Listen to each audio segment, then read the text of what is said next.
আসসালামু আলাইকুম everyone, this is Rafa. Welcome to my new blog.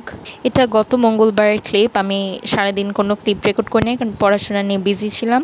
That's why রাতে খাবার দাবার খেয়ে আগেই ঘুমায় পড়ছি আমি। অ্যান্ড সকালে মা এটা কী বানাইছে আমি জানি না, but I'm gonna say that it's Nanban. নানবানটা এত মজা ছিল।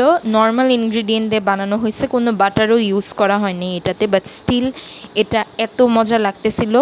কেউ যদি চায় আমি এটার রেসিপি অবশ্যই ড্রপ করব। দেন আমি হালকা পাতলা খাওয়া দাওয়া করে বের হয়ে গেছি এক্সামের উদ্দেশ্যে। এক্সাম হলে যাওয়ার আগে আমার ফ্রেন্ডের সাথে ফাইজলামি করতেছিলাম। অ্যান্ড দেন এক্সাম শেষ করে বাসায় চলে আসার সময় ফর নো রিজন আমি এই স্টিকারটা কিনছি। অ্যান্ড হঠাৎ করেই শাওয়ার নিয়ে বের হয়ে দেখি এখানে ওয়েদারটা একদম সুন্দর হয়ে গেছিলো, প্রচুর বাতাস ছাড়ছে। বাট হঠাৎ করে আবার আমাদের এখানে ট্রান্সমিটার বাস্ট হয়, দ্যাটস ওয়াই কারেন্ট চলে গেছিলো।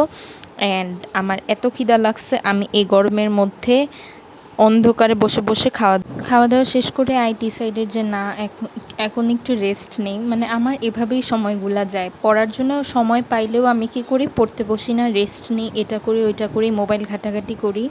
এখন যদি আমি স্কুল আর কলেজ লাইফে থাকতাম, এতক্ষণে খাওয়া দাওয়ারও নাম থাকতো না, মা খাওয়াই দিত আর আমি বসে বসে পড়তাম। আচ্ছা, এরকম কে কে আছে আমাকে একটু জানাবেন যে স্কুল আর কলেজ জীবনে মা খাওয়াই দিত, আপনি বসে বসে পড়তেন। এই হ্যাবিটটা শুধু আমার একার না, আর স্কুল কলেজ লাইফটা আসলে বেশিরভাগ স্টুডেন্টের এভাবেই কাটে। যাই হোক, আমি ক্লিপ রেকর্ড করার আগে আর কোনো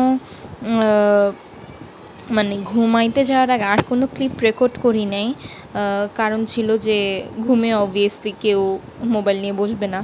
যাই হোক, ঘুম থেকে উঠেও দেখি বৃষ্টি থামার কোনো নাম নাই। সো এরকম একটা ওয়েদারেও আমি পড়তে বসে গেছি, যেটা খুবই প্যাথেটিক। যাই হোক, পরের দিন সকালে আমি খাওয়া দাওয়া করে পড়াশোনা করে বের হয়ে গেছি আমার এক্সামের জন্য।